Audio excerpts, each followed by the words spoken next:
that UN has this kind of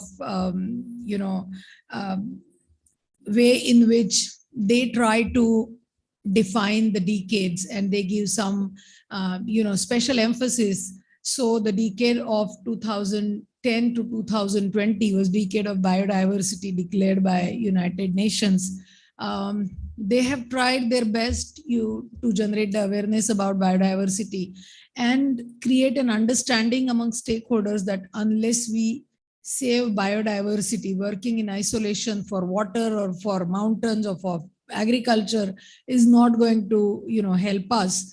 And then lots of goals are placed, like sustainable development goals, and Aichi targets were there as far as biodiversity was concerned. And then there will be lots and lots of reports created by various organizations across the globe, and they are fortunately available as open access material on the internet. In 2020, the UN realized that now we have done enough destruction, and most of the stakeholders, including the big companies, multinationals and governments of developed countries, they realize that we have done enough destruction, and now it's time to invest into eco-restoration. So UN has declared the decade of eco-restoration from 2021 to 2030, and they have also set lot of targets to complete at different levels. And then United Nations also started quite a few initiatives. I'll not get into details, but quickly I'll tell you that what kind of approach United Nations is looking at to achieve these targets, or to actually reach a kind of consensus where in 2030 probably we will celebrate and we will say that yes, we are getting right for restoration of our ecosystem. So the first approach is doing ecological restoration using scientific methodologies, may it be for terrestrial ecosystems, aquatic ecosystems, mangroves, or other freshwater ecosystems that are severely degraded, damaged, or destroyed. Then, I mean, it's easier said than done, but what needs to be done is to have the transition from degraded ecosystem to a reference ecosystem, which may be a natural or cultural one. I would like to bring it to your attention that we have been talking, whatever lectures and whatever interactions I had, listening to you this morning, I realized that we are forgetting somehow the role of traditional mechanisms, how people were using their ecosystems, were restoring their ecosystems, and they traditionally had various practices where they could, collectively maintain and kept their ecosystems functioning and getting all the free ecosystem services which we have been getting. So we also need to discuss that at some point in time. Then the second approach is forest and landscape restoration, because earlier speakers, they spoke about, how forests are important for the health of rivers and watersheds and small streams and every other, water harvesting structure. So we need to look at forest and landscape restoration. And we all heard, coming back to India, we all heard about the, mass level tree plantation programs. Various governments are doing, like crores of trees have been planted. First of all, I have got a, my own reservation saying tree plantations, because we are not planting trees. We are just planting some saplings, and we have to work on them. We have to take care on them. We need investment of our time, or of our attention, of our care. Then only they could become trees. So whatever targets are completed, that we have planted some 15 crores of trees, that's not, how we are going to green our planet. And for this forest and landscape restoration, there is a specific program called as Bond Challenge, and a target has also been fixed for that. I'll come to that a little later. So we need to look at forests. And again, this eco-restoration decade is important for us because it will help us to understand the interconnectedness.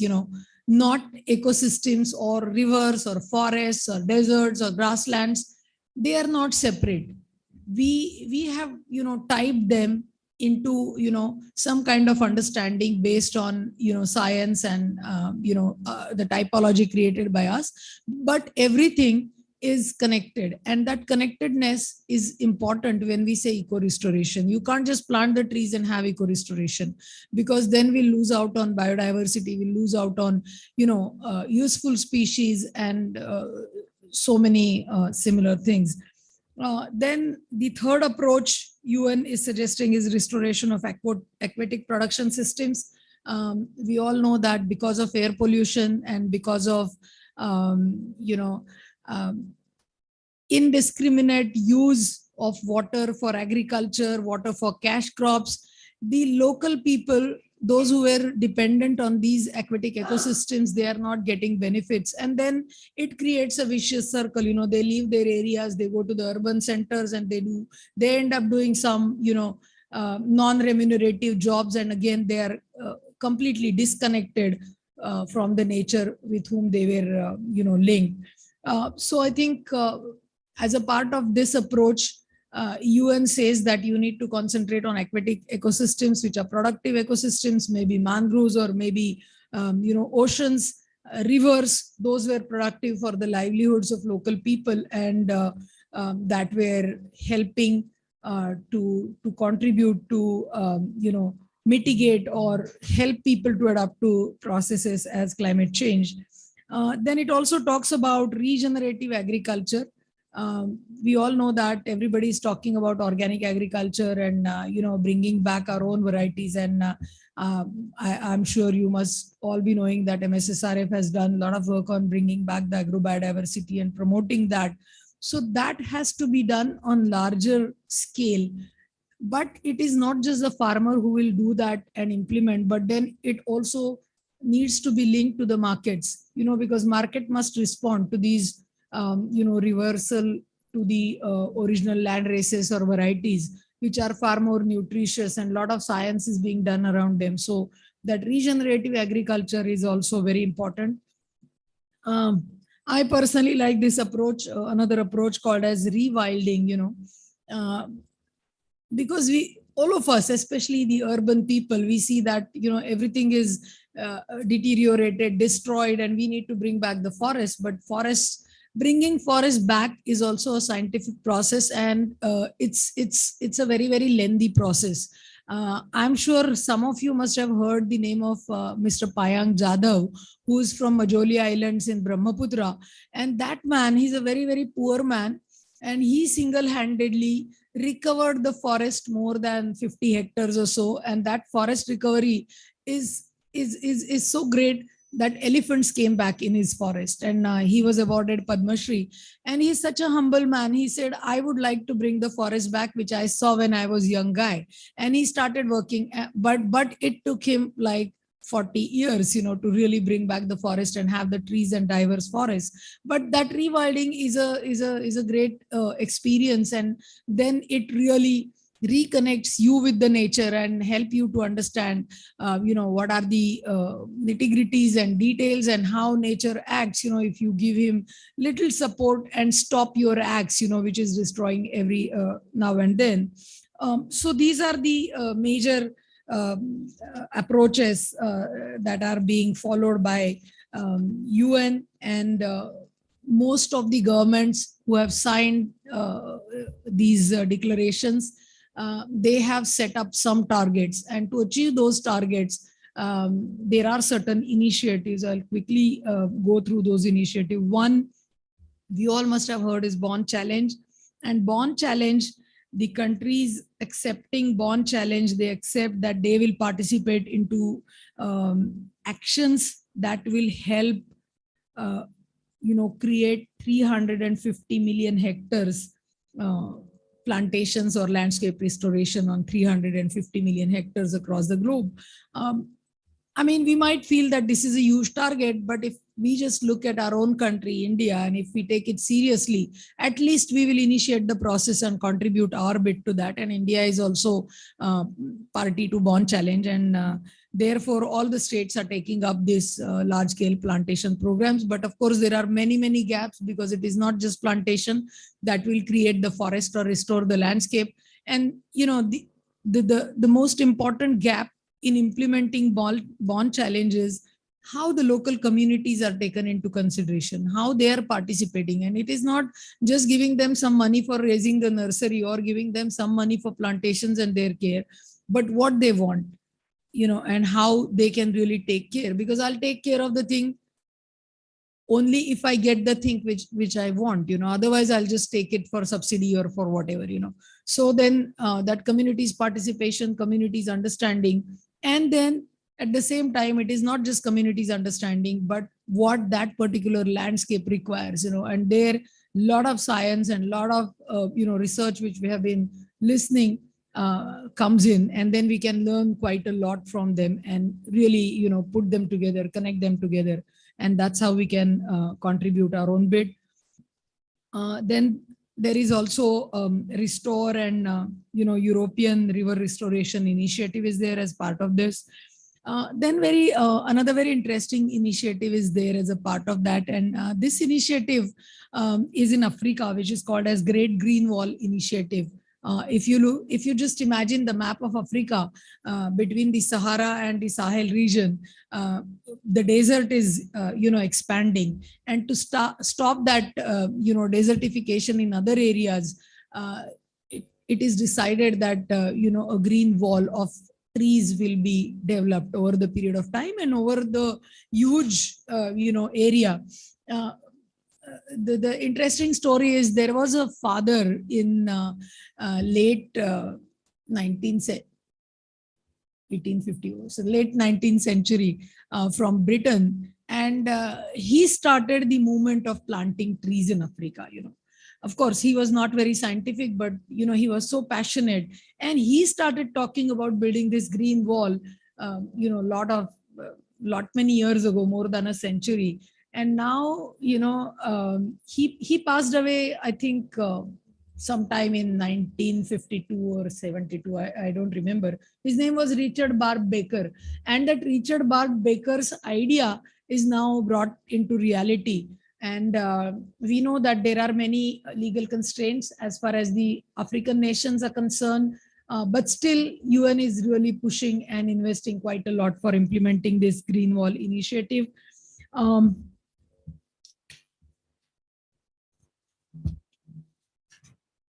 Then of course, Mangrove Alliance is there, because mangroves are absolutely important for sequestering carbon, and blue carbon is the best mechanism for sequestering carbon and arresting climate change.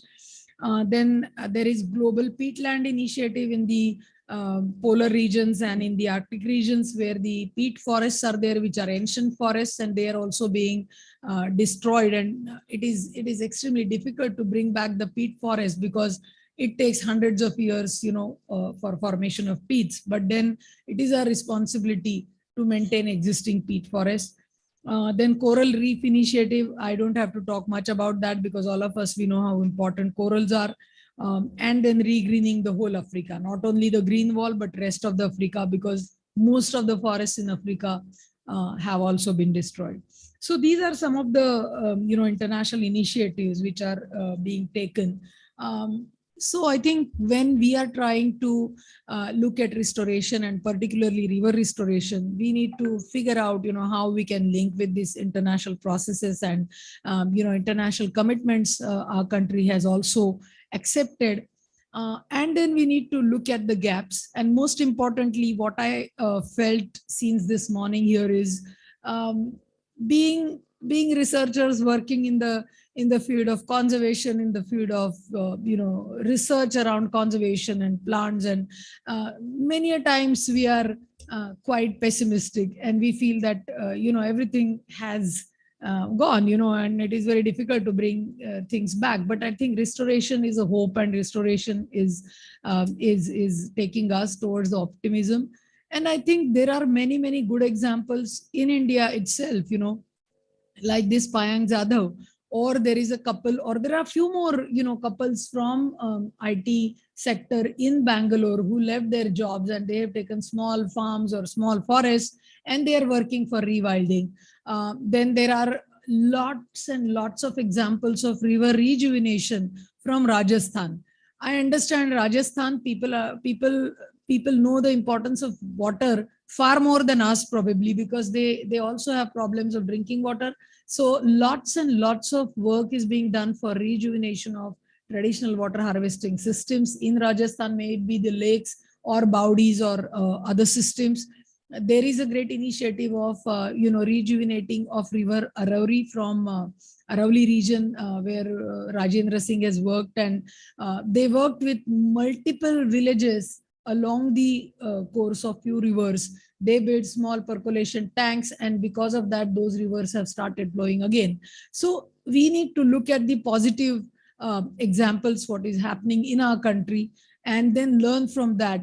And I think we need to link together the research, the science, people's perception, activism, advocacy and policies. But then we need to work more on, getting connected with the nature around us. And I think that is the essence of, decade of eco restoration. So I'll stop here. I would love to talk and give you more stories, but I think because of the time, I'll stop here, and I hope it was interesting to you all. Thank you.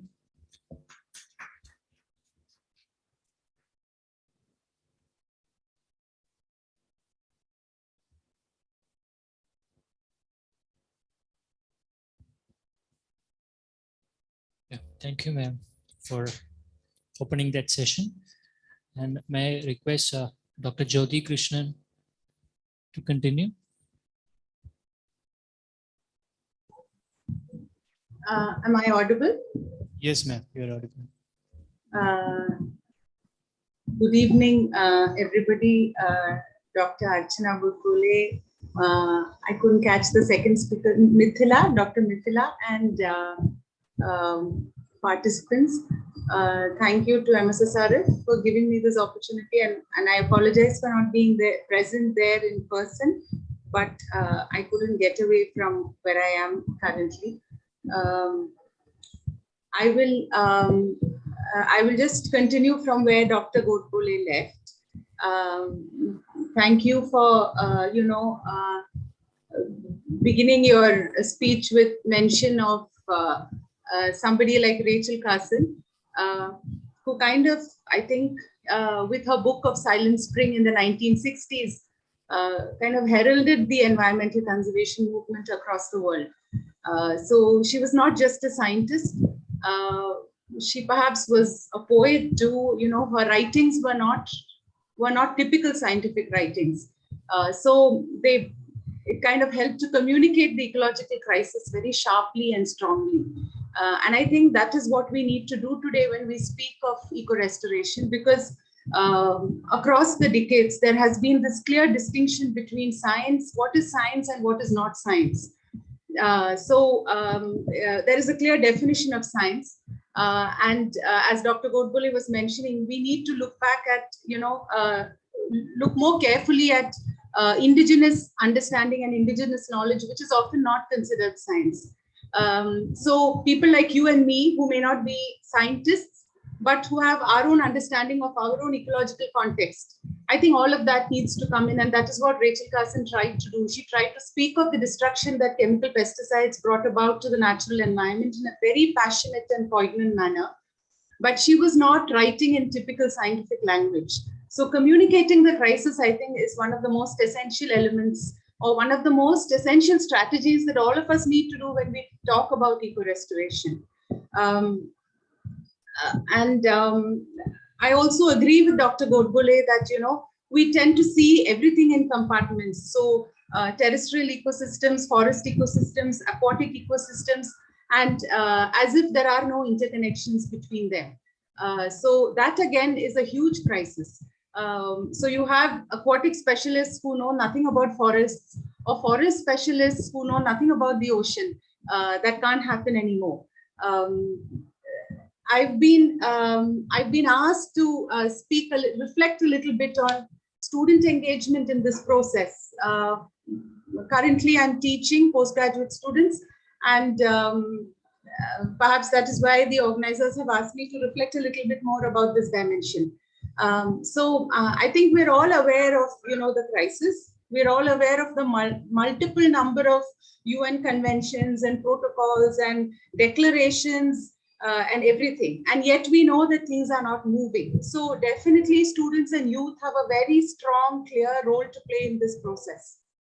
I think, one of the most critical areas of engagement for youth is to open up experiential platforms.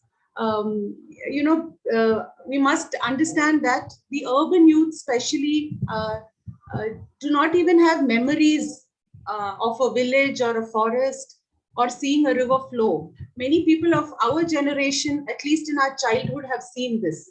But the youth of today may not even have seen it because they've grown up in flats or in urban spaces where you don't see water flowing, you don't see forests. So it's very difficult to communicate the idea of eco-restoration to such a group of people. So I feel that it's very important to open up to let them experience and see for themselves the depth of degradation that is happening. Recently, there is a wetland near our college campus. It's called the Archana wetlands, which have suffered very serious degradation over the past 20, 30 years. Its area has shrunk. It's the same story of wetlands across the country. But still people go there to boat and to, sit by the wetland in the evenings. Everybody, kind of says that, yeah, Akulam is not the same as it was before. But we did a small exercise of walking around the wetland. And we tried to communicate to students that the wetland is not just the water body, but the wetland includes all the land that drains into the water body. The slope and the biodiversity around that water body is all part of the wetland ecosystem. And after a period of 4 to 5 days, students began to ask questions. They began to, think about it and reflect about it much more. Simple things like slope of the land. What is slope? What is land use? I took students who were studying disaster management with me, but they had no idea about all these very basic fundamental concepts. And at the end of the 5-day program, a student told me that earlier when we used to drive and climb a slope and come down a slope, I used to think of, all I would think of was changing the gear of the vehicle. But now I recognize that yes, we are moving uphill. Yes, we're coming downhill. Yes, water will be flowing fast here. So this kind of an understanding is extremely important for students. So very often what happens is that it's only students who study science, for instance, who may know botanical names or who may know something about the soil or about properties of the water. But students of social sciences feel that this is too technical, this is too scientific. But I think there is some way by which we need to bridge the gap between these two domains of knowledge. Because eco-restoration is something that affects our survival.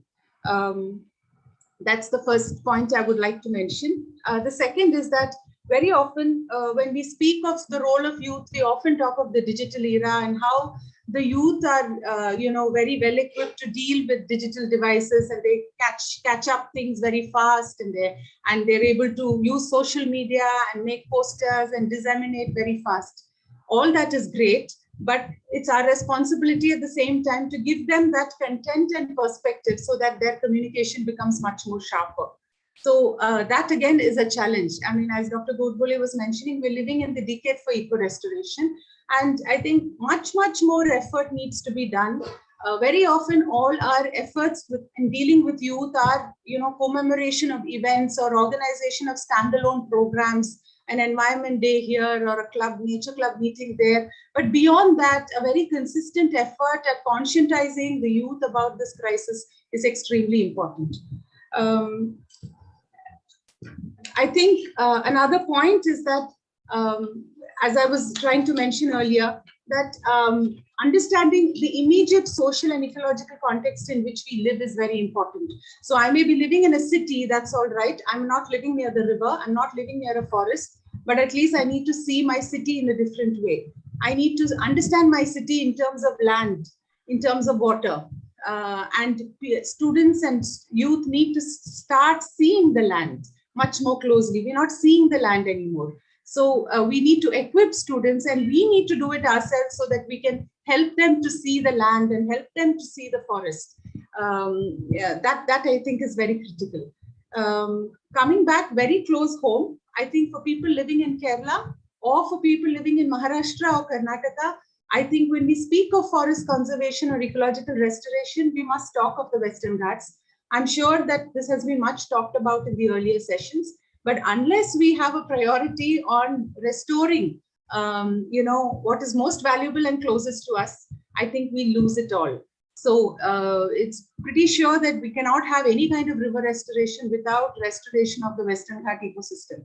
So that is something that that needs to be not just on our agenda, but also on the political agenda. That's a different. I mean, that's one of the most pressing concerns for anybody living in Kerala or along the southwestern part of India.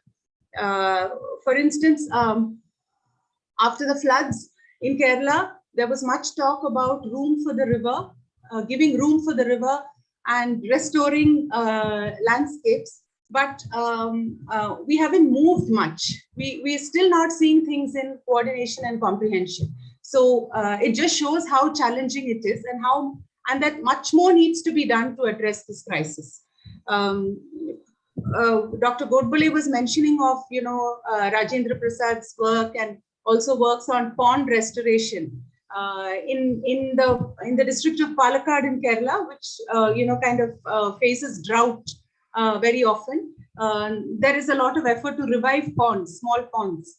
But again, we look at the pond just as that water body. We don't see the pond as part of the catchment, just as we don't see the river as part of a larger catchment. So the river is just the river channel, and the pond is just that water body. So unless we see these things in totality, we're not able to make a difference.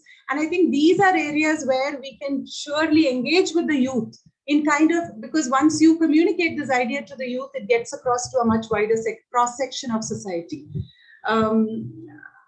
Finally, I think Dr. Godbole mentioned this idea of rewilding, which I think is very important because we no longer know what is wild, what are wild spaces. A wild space need not be a forest necessarily. It can be a small wild patch in your backyard, or along a small stream, or even along the roadside. But these small wild spaces tell us what, how an ecosystem would look like if it is left undisturbed for some time. So this kind of a understanding is very important. The concept of rewilding. It might be rewilding your backyard, or it might be rewilding a much larger landscape. And these are concepts and terminologies that we need to communicate with students and engage with them much more deeply, on such issues. There are innumerable examples, but I won't go into them. Dr. Godbole mentioned the green wall in Africa, and I would just like to remind the great effort by people like Wangari Maathai, who kind of furthered this green wall initiative in Africa, who just went on planting trees and building that big green wall. So, and these are stories that motivate students, that motivate the youth. And there are many, one thing about the youth is that when they get inspired, they want to get into action. And very often it's we who fail them because we're not able to go travel that journey with them. So it's a big challenge. The crisis is deep, and it's even more challenging to communicate this to the students, I feel. I'll stop here for now, and we can take up anything for discussions later. Thank you. Thank you, madam. Now, may I request Dr. S. Sandeep to come in?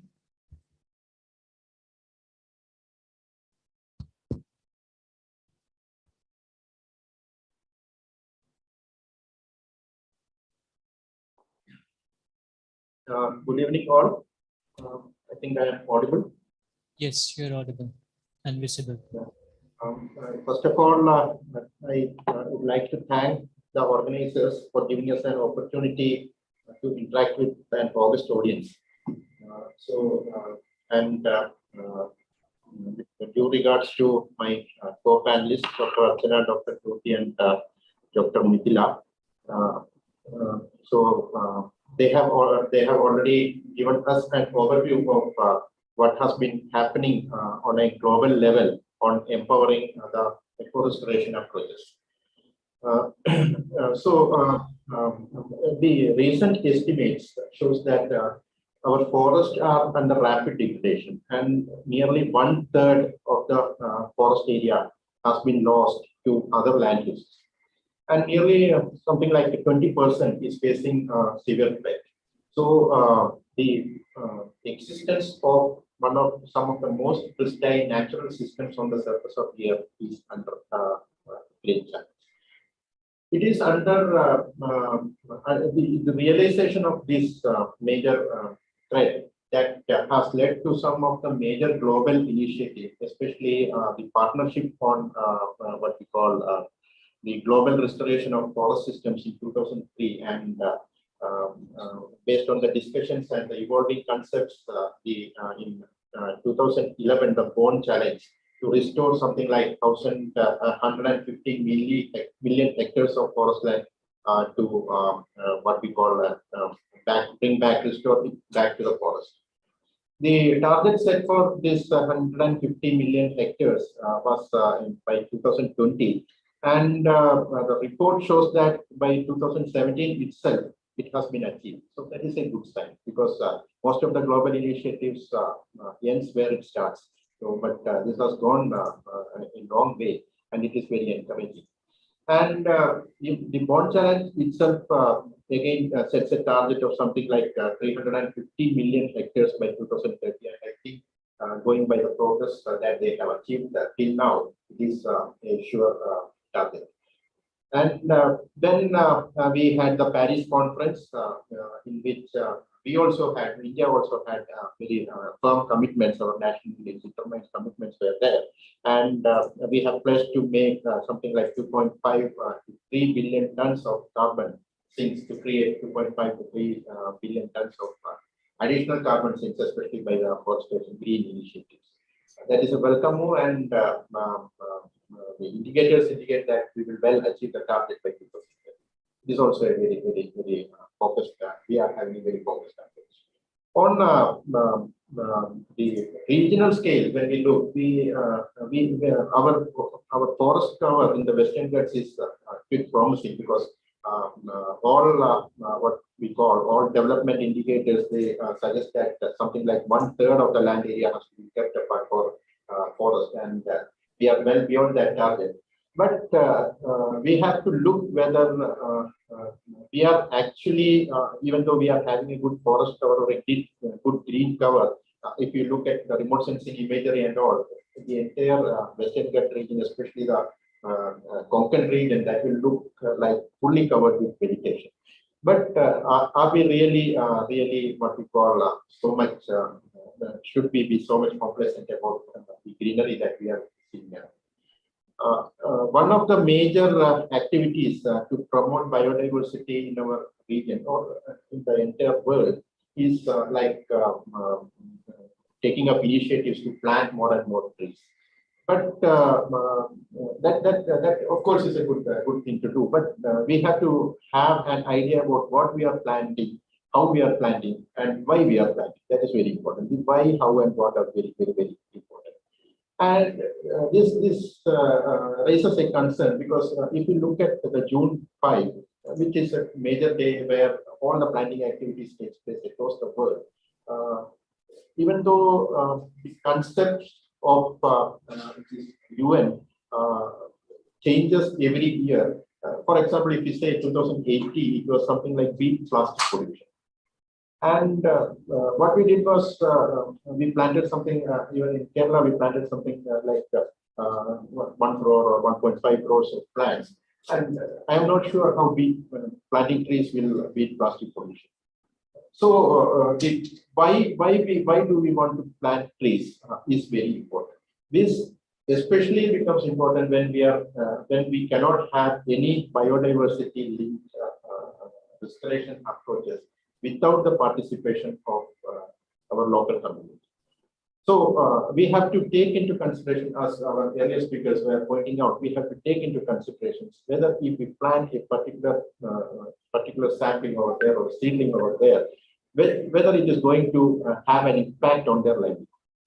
So that is one major concern that we will have to. Then another major concern is where we are going to plant it and how we are going to.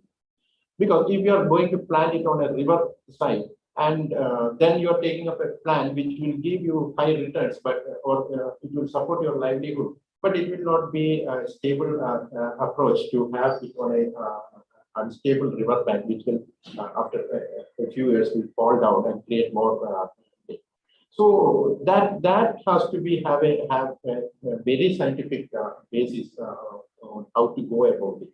So and then if you are going for in a particular area, you want to develop an ecotourism sort of approach. What are the type of plants you have to have? What are the type of animals or fauna components that you are going to attract to? And then what is the type of customers you are going to entertain in that particular? Because in some of the eco restoration sports, what has happened is that in the long run, there have been practices, lot of practices which were found to hamper the social structure of particular communities living over. So that is one thing. For example, if I may be permitted to say, one of the major initiatives of coastal belt protection or green initiative is to plant like casuarina plants over. But what happens is, though the casuarina is one of the best plants that will establish in a saline environment, what happens is that people residing near that area always say that when there is a heavy sort of wave intrusion into that area, these casuarina plants will not be able to sustain that pressure and will easily break and cause more damage than if it does not. So in such sort of areas, instead of going for casuarina, we will have to look for other opportunities such as coastal mangrove afforestation, where the mangrove plants will be able to withhold more of pressure and stand and resist the waves from eroding that particular area. So that sort of things are very important. Then along the river banks, there are a lot of initiatives where we suggest that okay, you go and plant bamboos. These bamboos will solve all the problems. But which type of bamboos have to be planted? That is very important. Because if you go bamboo, the one thing about bamboo is that it will grow very fast and you will have a very green cover within say 1 or 2 years. But one thing we have to remember that the bamboo will have only 60 to 75 centimeters of root depth, whereas its above ground biomass will be much higher. So if that particular area cannot hold that bamboo biomass pressure, it will fall down. So you will have to go for shorter versions of bamboo or reeds in that particular area. And this sort of thinking, scientific processes has to go into every enterprise when you are going for afforestation. So these are some of the points that I just wanted to share with you. So thank you once again, organizers, for giving me an opportunity to interact with Dr. Thank you, Dr. Sandeep, for that points. So may I request Dr. Midhila Mallika to join? Maybe before that, I just wanted to introduce Midhila once again, because I started with her expertise and ended with Dr. Sabu's expertise because I messed up the paper. She's with the Community Environmental Resource Center of Ashoka Trust for Research in Ecology and Environment. Her primary focus areas are grassroots governance, gender and development with a focus on principles of community leadership and citizen engagement, and the roles of elected representatives in the governance of local communities. Midhila does research on marginalized women, state politics, civil society participation, leadership, and comparative democratization with special reference to feminist theories. Over to you, Dr. Midhila. Thank you. Thank you. So first of all, I must say that what I'm going to talk about is really aligned with what Archana ma'am said, Jyothi ma'am said, and Sandeep sir has pointed out. So while looking at the topic for the discussion, empowering the global movement on ecosystem, we might think that it's a small topic, but exactly the discourses or the discussions provided to this particular title is very broad. So what I am intended to do is like, I will be talking about some of the factors that we needed to keep in mind or we needed to prioritize if we are really going to do restoration of a natural resource or a CPR or an ecosystem. So, as we all know that there are many renowned, successful global movements around the world. For instance, we have Apico movement, Chipko movement. At the same time, we have Earth Hour, which is considered as one of the largest environmental movements recently. So these all movements have their own agendas, their own missions, their own initiatives and objectives. But if we put into a larger persona or a larger perspective, all this can be aligned into two aspects. The first one is local grassroots movement, and the second one is social movement, which is strategized as a cycle of protest or something. So all these movement, all these agendas or this initiative are characterized, or while doing this thing, everyone will be having one question in their mind, like how do we inspire the people to take action and also to connect small test steps into collective and transformative change. So the exact question is like, we alone can't do a movement. So how to inspire the people, how to make them come into the movement, and also what action we need to do, what exactly is the Ajay Kumar sir was explaining in the morning, like what are the pressure, what are the outcomes, or what are the response. So all these factors needed to be sensitized or needed to be understood. So as ma'am or as everyone were explaining, like the UNEP announced or officially launched June 1st, June 5th, World Environment Day as Ecosystem Restoration Day. So as a part of that, it's a global push to revive our natural spaces. So actually, it's a kind of irony. I don't know whether I can call it as an irony, but let's see. For instance, decades back, years back, we were talking about conservation of resources. We were talking about preservation of resources. We were talking about protection of resources. But after years back, decades back, now we are talking about resurrection of resources, rejuvenation of resources, or rebirth of resources. It's not the fault of UN. I really not know, like after the rejuvenation phase, what decade we will be talking about. Actually, it's not their fault. It's my fault. It's our fault. Like we are really failing somewhere. There are certain discrepancies. Because of that matter, we are not able to like sustain or empower this global movements. So on this perspective, what exactly we can do? So like in the state level discussion, one sir, he pointed out the importance of complementing interests. Like we all will be like what Sajeev sir yesterday explained, like we have different humans, we have different academic disciplines, we have different societies. So how will we come into a complementing interest rather than a conflicting interest? So from whatever expertise and whatever limited knowledge I have from my field realities and some of the projects as an organization we have done in some of the eco-sensitive areas, I find out that in order to identify a conflict, rather than identifying a conflicting interest or a complementing interest, what we have to do is we need to have a climate literacy. So how this climate literacy is possible? This climate literacy needs to adhere on indigenous knowledge, as ma'am was explaining, both even Jyothi ma'am was talking about the traditional knowledge system. So how this indigenous knowledge can be procured? So that's one of the prominent concern. Another one is like climate finance. So many of the local governance initiatives or movements are at a failure because of the lack of finance, of lack of resources. Like for instance, like if it's a CSR project or like big funded projects, like our training session itself, we have funds, so we could work for that. So what about those who are the margins, who are left out with no resource? So climate literacy and climate finance are two things which we needed to keep in mind in order to identify the complementing interest, in order to restore the natural resource or the ecosystem. So how this can be done? So for that matter, I am thinking like we needed to have a decentralized democratic community approach. So some might be having a little not ignorance, a kind of not agreeing with me, because maybe they will think like, okay, there is red tapeism among political institution, political party, political activism is corrupting everything. But in order to make something perennial, especially to the local communities, the intervention of local governance body, which is closely related to them, needed to act on time. So because of that matter, it's mandatory to have a decentralized democratic setup. So let me give you some examples from the field.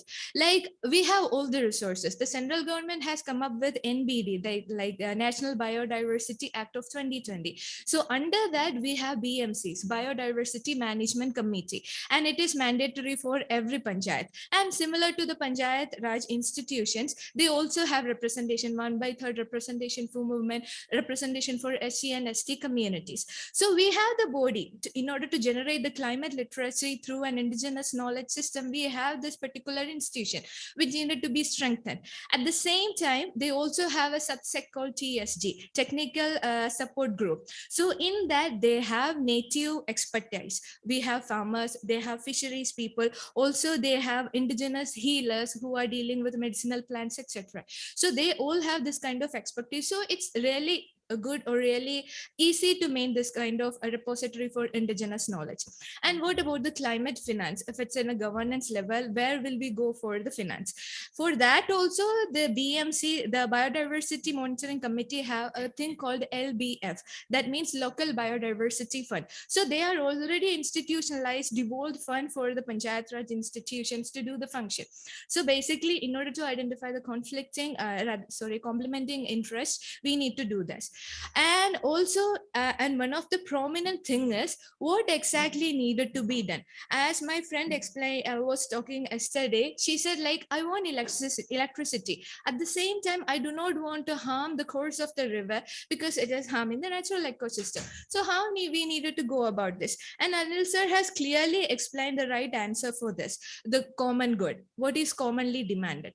So here I wanted to talk little social theory, because conservation or scientific interventions or interactions is not only dealt with like biological science or any kind of scientific narratives shouldn't be there. Like not only in scientific narration, we also have all sects of narratives. So for instance, there is this book called Michael J. Sander, like How Justice Work, like what is the right thing. Justice, it's the book's name. So in that he is explaining an incident. So one person, like one driver, he is driving the train. So it's a railway track, it's going on top of a bridge, under that it's a river. So he is going along with him, including him there are 5 passengers in that train, and suddenly the brake got collapsed. The only thing which he is able to do is he can like change the steering to the left or to the right. And in the track there is this fat person. Why he explained fat person? Because if it's a lean person, in between the railway track or somewhere he could adjust his body mass. But since he's a fat person, he can't remove himself from the track. If he wanted to, otherwise he had to jump into the stream or river bed downstairs. So what exactly this driver can do is either he can save himself and the fellow travelers, otherwise he can just kill that person, fat person. So here the concept of consequentialist and categorical explains like what exactly is right. For morally, if therefore according to the morality of the driver, say killing someone is bad, but the train damage on its own, so he can't do nothing about that. So rather than killing that fat person, he can kill himself and the other people by steering the wheel, like steering the course of the train. But in a larger perspective, like in the concept of consequentialist, like we used to call utilitarianism, coined by Jeremy Bentham. So according to that, what he is telling, like what is demanded for the common good? What is the larger utility? For that matter, he needed to kill the fat person and he needed to save the largest good. So categorical is another concept which is morally, narrowed down by Immanuel Kant. So it's basically talking about the morality of the individuals. Like according to the morality of the individual, I'm no one to take another person's life. So I'm not supposed to kill that person. In order to that, I need to sacrifice myself. And there is this another discussion which happened in EPA, that US Environmental Protection Agency. So they are having this discussion about how much money should be spent on like reducing air pollution. So while having this discussion, there were certain cost benefit analysis, some kind of discussions going on. So in one of the discourses in the cost based analysis, one topic, one question, it was like that. It was asked how many lives would be saved by clean air and how much each life worth. And as a parallel to the question, it is like this: saving older person's life produces less utility than saving a younger person's life, because the younger person has longer life to live and therefore more happiness prevails with the younger population. So we are not supposed to take care of the elder population. So these are the general discourses which is happening. So if we looked into the aspect of moral consciousness, what is morally right, what is utilitarian based, so all the time this kind of conflicting interests are prevailing in the society, then this discussion will directly go into jurisprudence, that means the philosophy of law. So what I wanted to say is, like, I also really don't know whether to act according to morality, where to act according to the utility. Like, let's act according to the common good of the community. Thank you.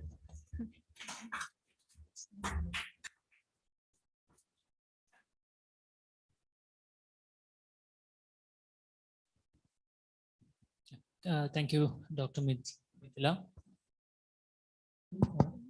If anyone wanted to add something. I think I'll just quickly add few things. I think it was very good to listen to all the speakers, and I think without discussing before, we really complemented each other's thoughts. And I think that happened very organically. So I'm very happy to be part of this panel. Dr. Jyothi raised the issue of Western Ghats, and I would like to tell you that we have been working in northern parts of Western Ghats, and we are also working for restoration of sacred forests, as well as, restoring some of the streams and water bodies and traditional water harvesting structures. Unfortunately,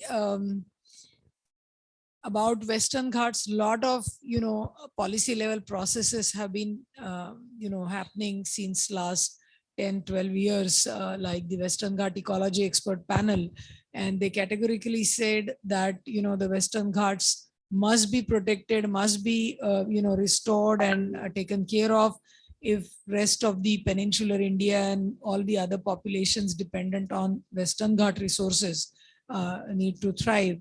But unfortunately, our governments ignored that, and then the other panel came, and other panel also mapped out many areas as ecologically sensitive areas. But again, many of the states, including Kerala, they are vehemently opposing, the idea of ecologically sensitive areas which are outside protected areas. So I think we need to really rethink about, all such, processes, and how the governments are not, accepting and implementing the recommendations, and there the role of advocacy and activism comes, and we need to push that. That is number one. And most important thing, because of the time constraint, which I never said while talking, was it is very easy for all of us who are working on the ground as practitioners or researchers or activism. We must understand and keep in mind that restoration is a very, very long process.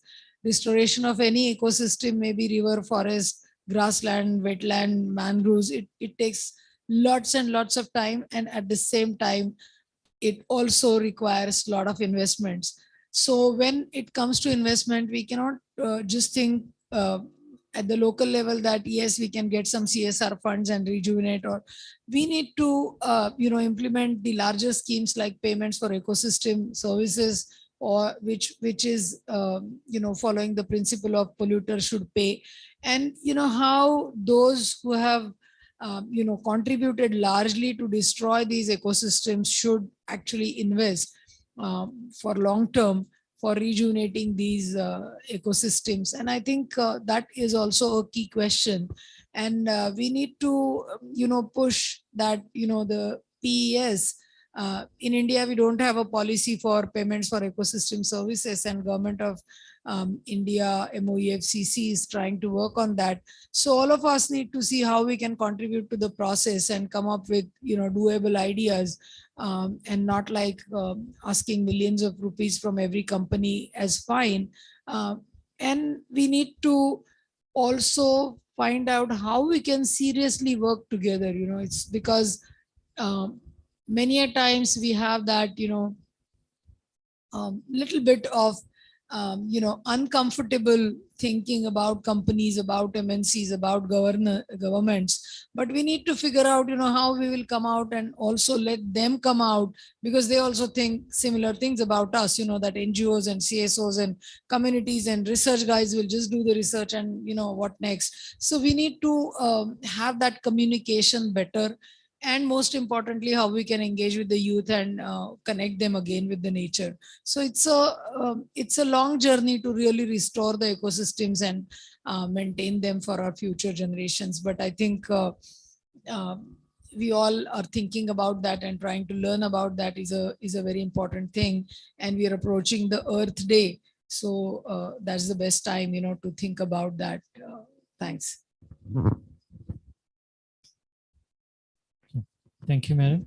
Dr. Jyothi, Krishnan, Dr. Sandeep, if you wanted to add anything, or otherwise we'll just make this open for discussion. We can go for the discussion. Okay, thank you.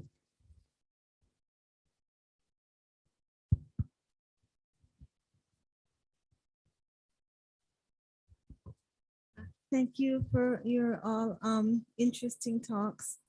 And indeed, ma'am, it was a different feel to just have talks and not presentations this time. Both have their values.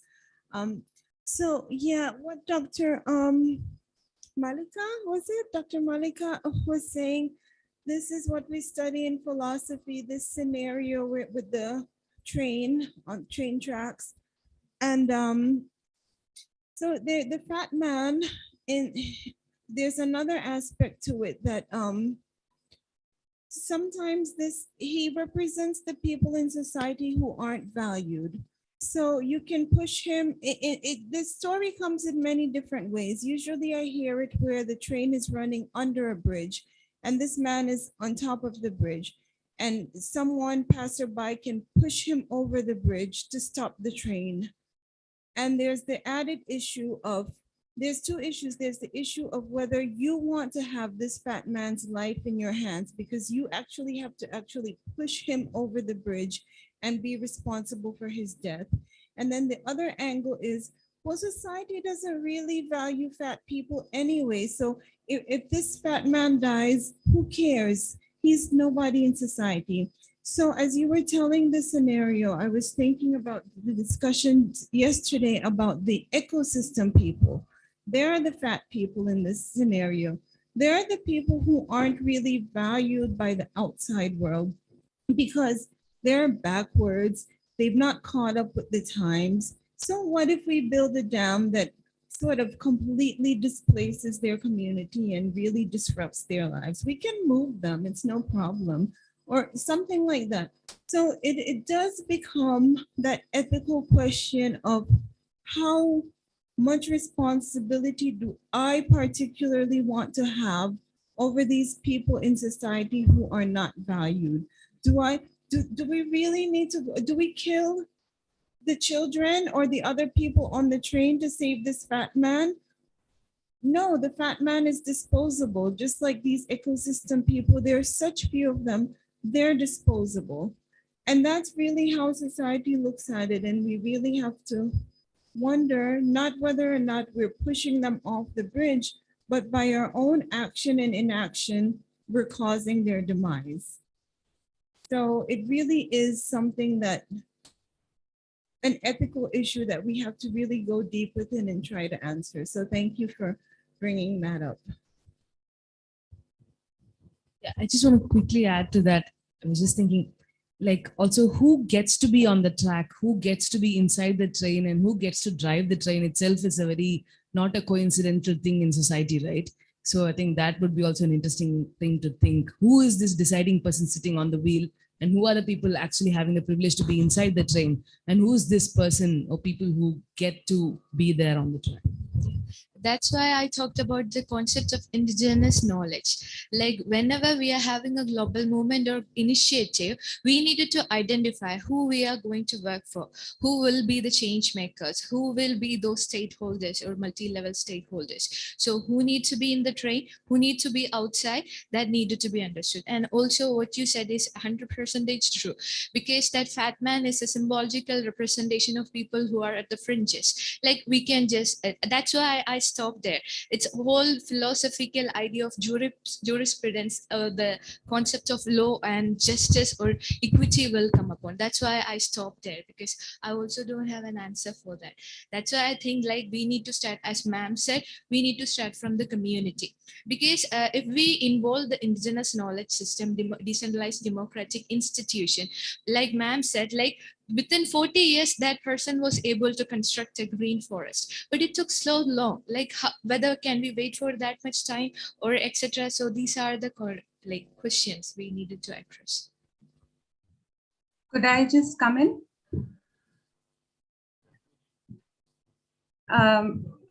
Thanks for those two very interesting comments from the audience. I'm sorry I didn't catch your name, but I completely agree that, you know, the second question of who gets to drive the train and who gets to be thrown off is the whole issue of power, and also the whole issue of values. So I think restoration, ecological restoration, is as much about values and ethics and power dynamics in our society, and it's not just planting trees and you know, it's so much more. So if one really gets seriously into the business of eco-restoration, you will have to address all those uncomfortable social realities and undigestible philosophies that get thrown at us. And I think so. If we are to talk about eco-restoration, we ultimately end up talking about growing inequalities in our society, growing vulnerabilities of ecosystem people and all other people who are at the margins and who don't have a voice in what is going on. And as Dr. Godbole was saying, it's fine to take CSR funds and do a bit of plantation here and there, but there is this very uncomfortable alliance between the corporate and government sector. These are realities that we can't, you know, wish away, and it's in this very what do I say, very confusing situation that one needs to push this idea of eco-restoration. So it is extremely challenging and many a time hopeless, but one cannot give up hope. Thanks again for those comments.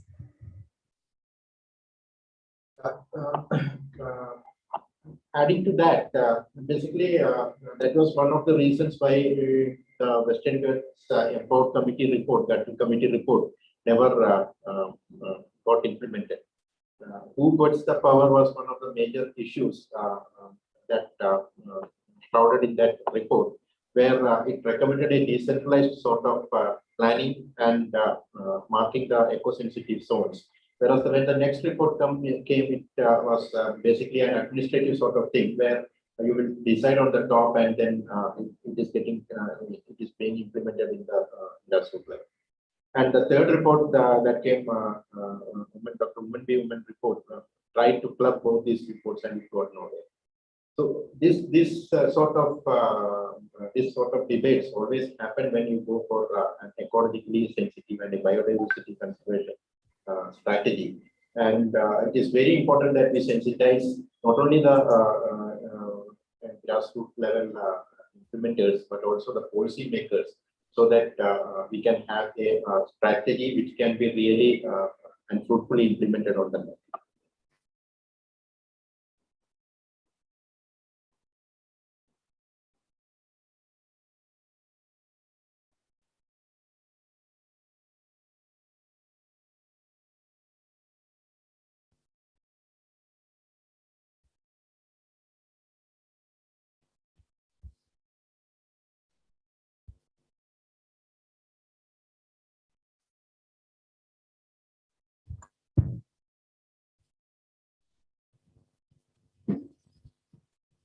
I have a question to Sandeep sir. While he was talking, he said about the coastal areas, coastal trees and all.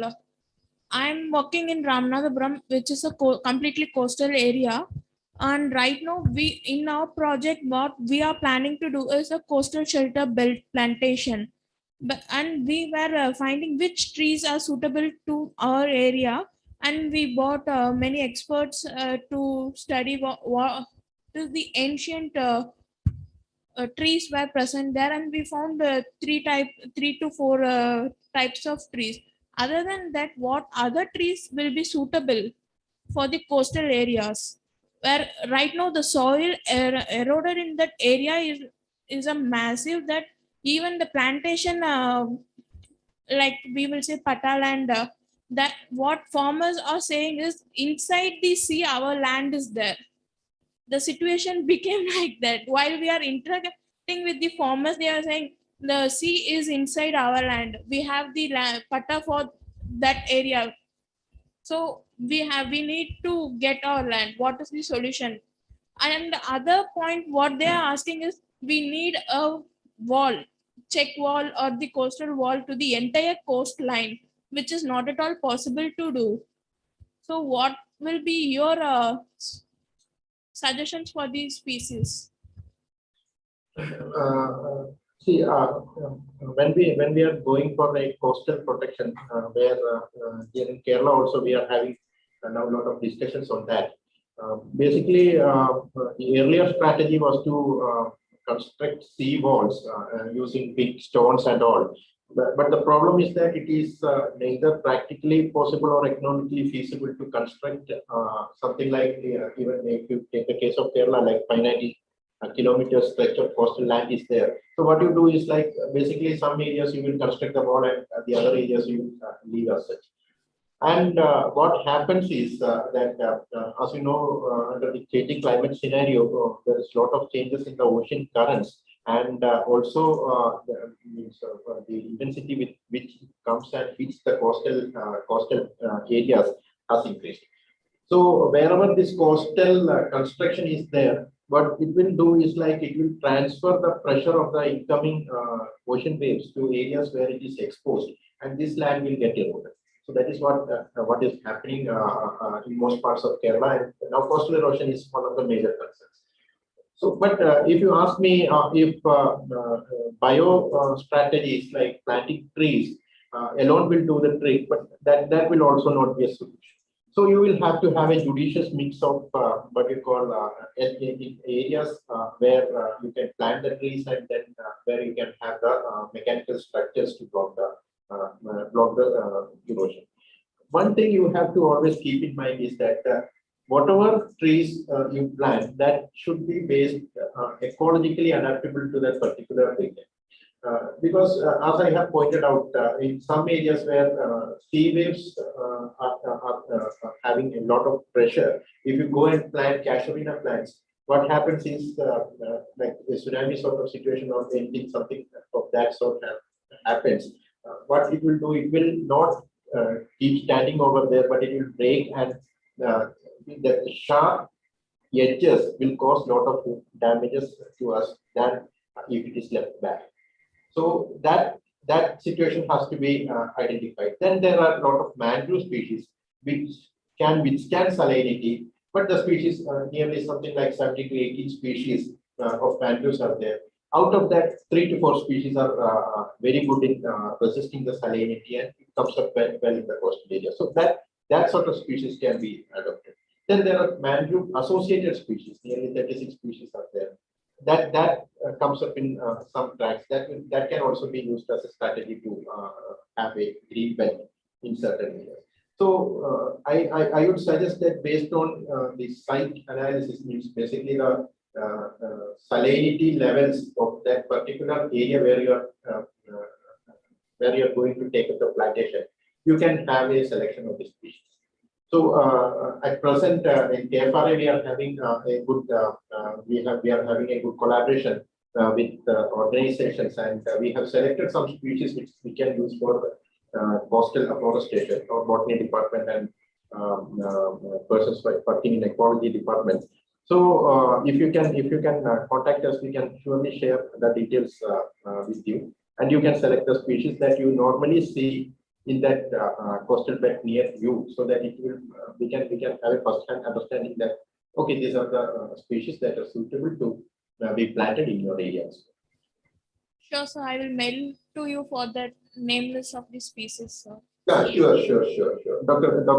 Anil Kumar is having my mail ID, so you can surely mail it to me, and we will give you the list of species.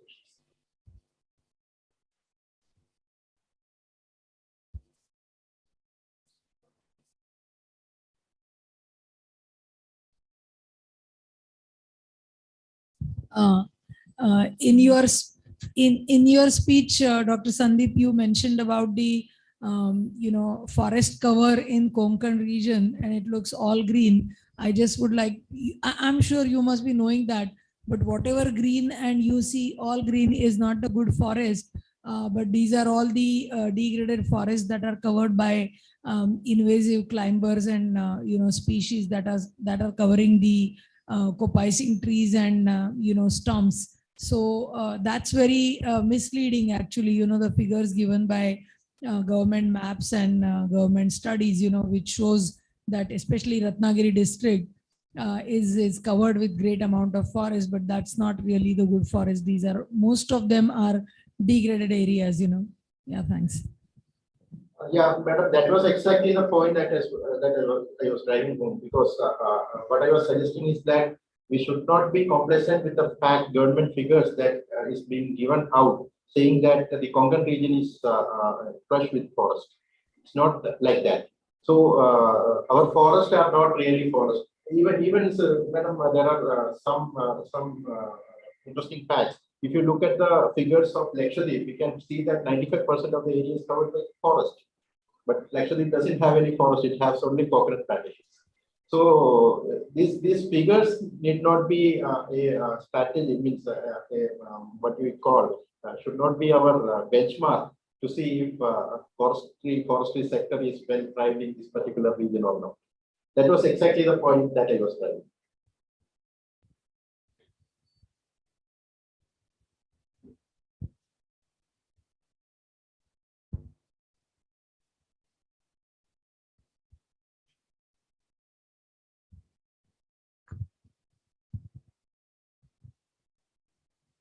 This was an interesting discussion, actually, because being a person of biology or ecology background, linking the social science in a serious way in eco-restoration, but it is not happening. Only in a kind of academically only we discuss. But effectively, how can we engage the social science, different discipline scientists, and the common man? So that was a kind of eye-opening discussion. So we thank the discussants for bringing out very emphatically this issue. But again, my favorite point of I believe the institutions are more powerful than the individuals. We can make change if we have institutions. And if you take in India, our grassroots institutions, the formal grassroots institutions, not we had the informal grassroots institutions. So the real challenge I feel always, especially localizing these international commitments and declarations.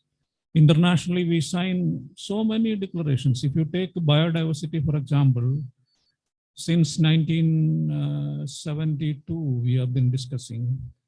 And rather, we had contributed more extinction than the kind of reversing the situation.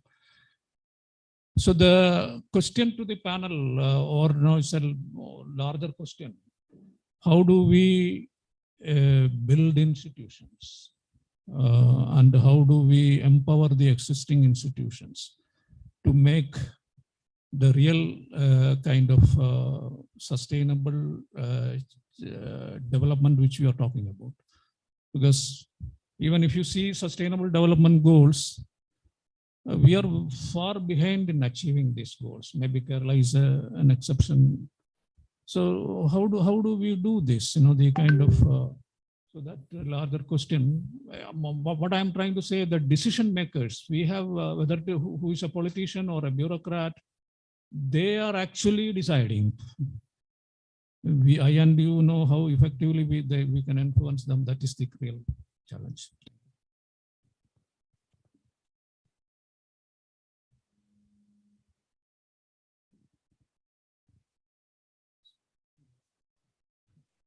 Could I just comment on that question? Yeah, please, ma'am. I think I don't know whether empowering existing institutions may give us the solution, because we may have to move out of these institutions many a time. I'm not saying they're not important, because, for instance, decentralization is considered to be a solution for many issues. But if you look at decentralization in Kerala, the decision makers at the panchayat level are very often taking incorrect decisions, and there is no pressure on them to change.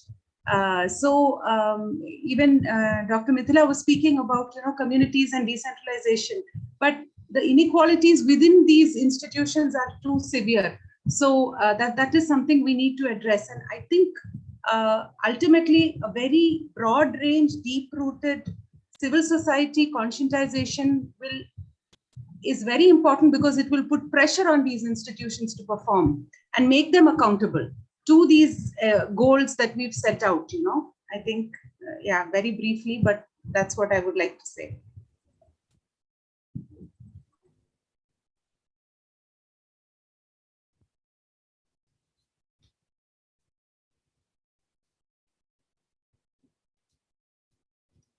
You talked about this earth hour that has been do it every year, just for 1 hour. I can't hear. Is there a problem with the mic? Yeah, sorry. Yeah.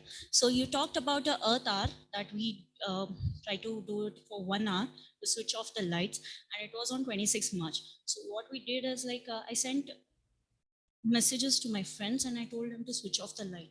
So I got 2 responses. One was from an IT person who told me, yeah, we got some kind of email from the office, but itna rat ko kaun karega? And the other person was from a rural area. He said the light is not there, electricity is not there. So it's like a full-time darkness for us. So I guess there is not much awareness about this global movement. And mostly it was like from 8 p.m. to 9 p.m., which is the time when mostly people are traveling or they reach home and they would need light. So why this earth hour is not done in the office timings or in the school timings, where it's more easy to implement and can be followed? So that is my question.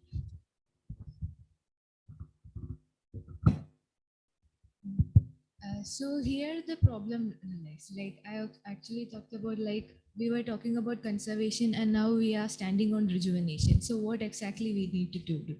So there is no proper dialogues happening. So what exactly is the problem? Like we also needed to, because for instance, there is this concept called CPR, Common Pool Resources or Common Property Resources, developed by Elinor Ostrom. So she studied based on her geographical conditioning, and our CPR personas, like many of the academicians, are trying to replicate the same thing in our pastoral lands, which is not that possible because the spatial marginality, geographical positioning, everything is different.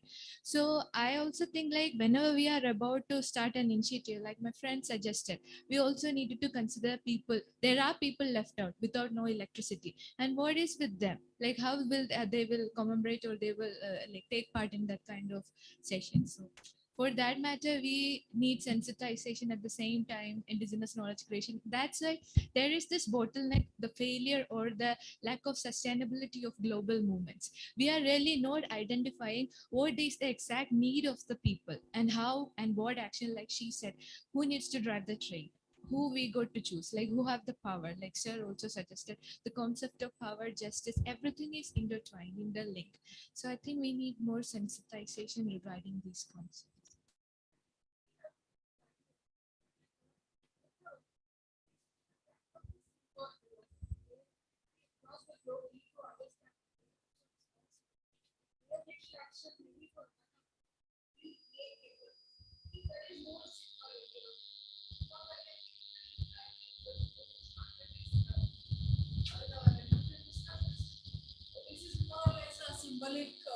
gesture that everyone across the globe should understand.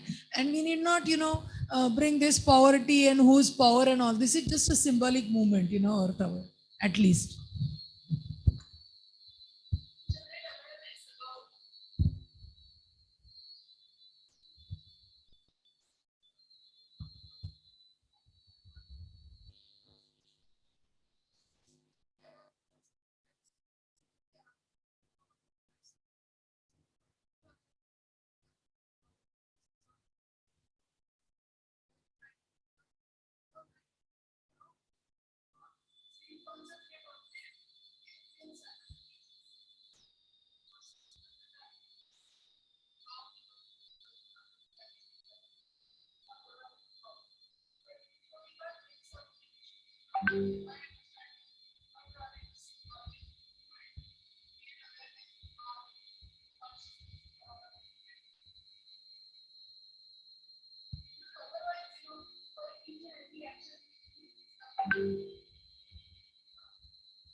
Also very clear about that, that this is a symbolic stuff. They are not giving us the figures that look the whole earth, there were no lights for this particular during this particular time, and we say so.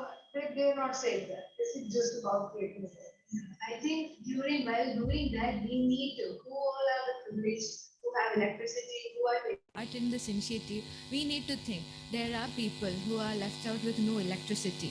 So I need to like strategically or like intelligently or in a way, I need to utilize the electricity for the common good.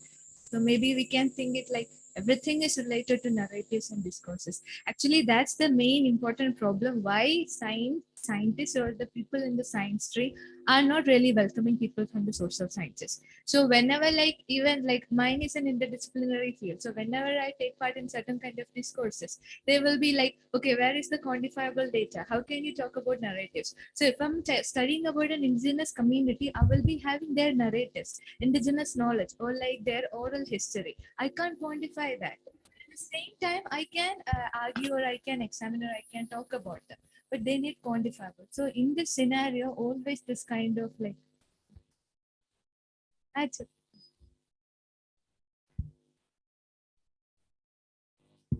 The point is, in our like the country we are living in, the governments and the academicians are like the funding to the scientific community is larger. When you like, there is no funding for an institution. Like if you want to study an institution, like we all talk about institutions, we don't know about why the institution failed. Is there a quantifiable study on like a study on why do institutions fail? Do we study really in India?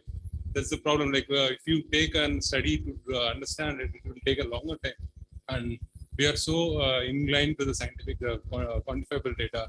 We hardly study the institutions and the aspects of why do they fail. So I think there should be an it's just an opinion. I think we can maybe you people can disagree on it.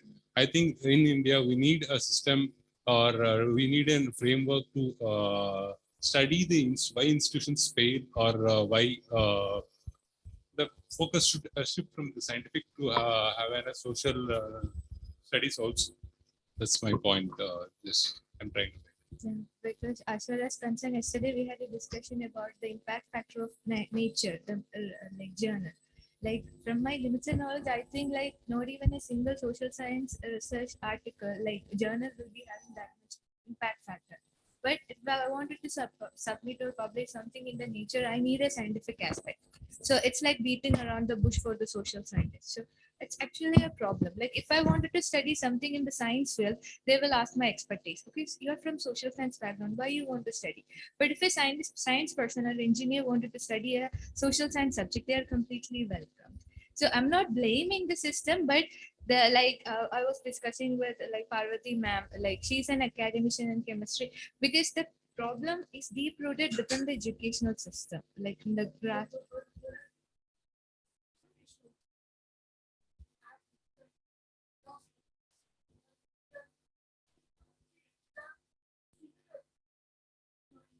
Impact and No, ma'am. Yeah, no, I completely agree with that. I'm just talking about the fame being given to science and not to the nonsense. Like, because this is a certain kind of discourses. Because if people wanted to intervene in science dialogues, like some scenarios, they are completely neglected. And even the social science field, like people are not really expecting materials coming out from nature. Like they are depending on Taylor Francis or some other.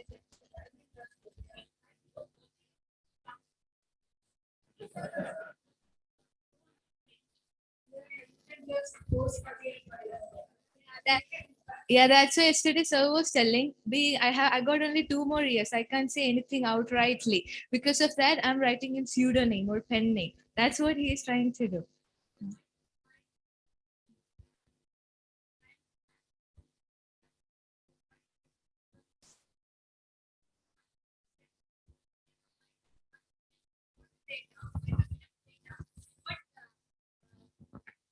But if I want to go and then interview people, so I had to refer so many papers. So what type of a case study I have to do? So according to me, this is actually it is a two-way system. So people from humanities as well as people from scientific background, both they have to work collectively. Then only we can have some kind of a success in a particular program. So that is what my opinion Yeah, is. the dissonance need to be there with the biotic, abiotic, all the factors.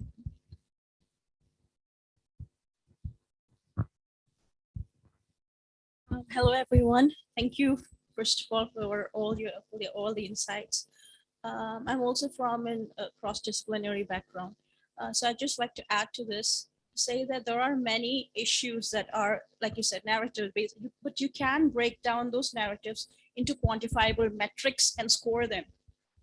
That is perfectly possible. So in that way, if the science community, they want data, they want hard figures, it is possible to give it to them in that manner. And then that brings in a lot of credibility, because some people, the words don't work there, numbers do. Thank you. It's true. That's why we have different research methodologies, like mixed method, like quantitative, qualifiable. I like you said, like people who loves numbers can't love like words or something like that. So because of that matter, we have this functioning research methodology.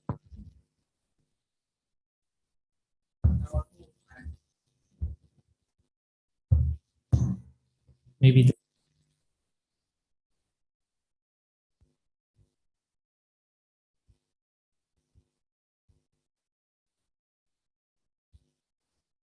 Actually, I want to give some answers or some points to Anil regarding how we can connect science with the society.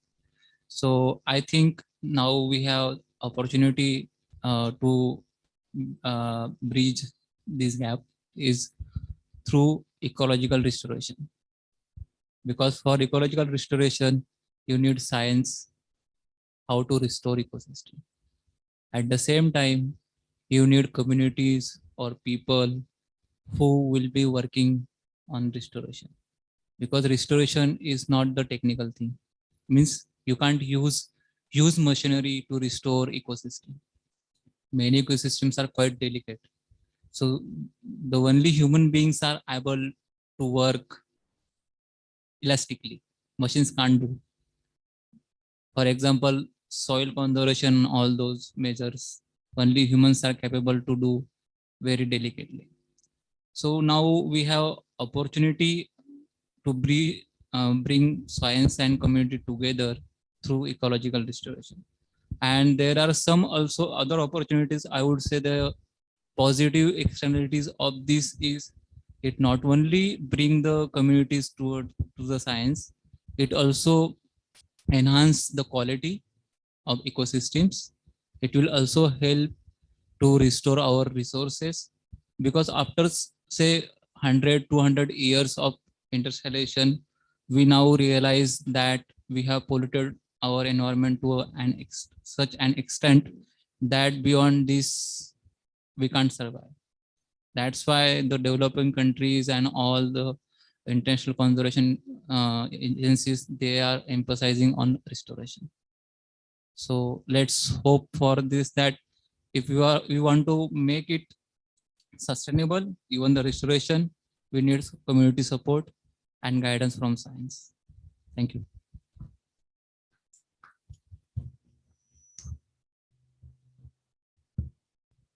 Yeah, thank you. So that was a very interesting session. Thanks to the lead talk, Dr. Archana Godbole.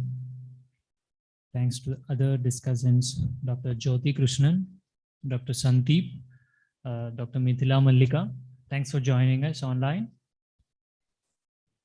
A hi from all the participants.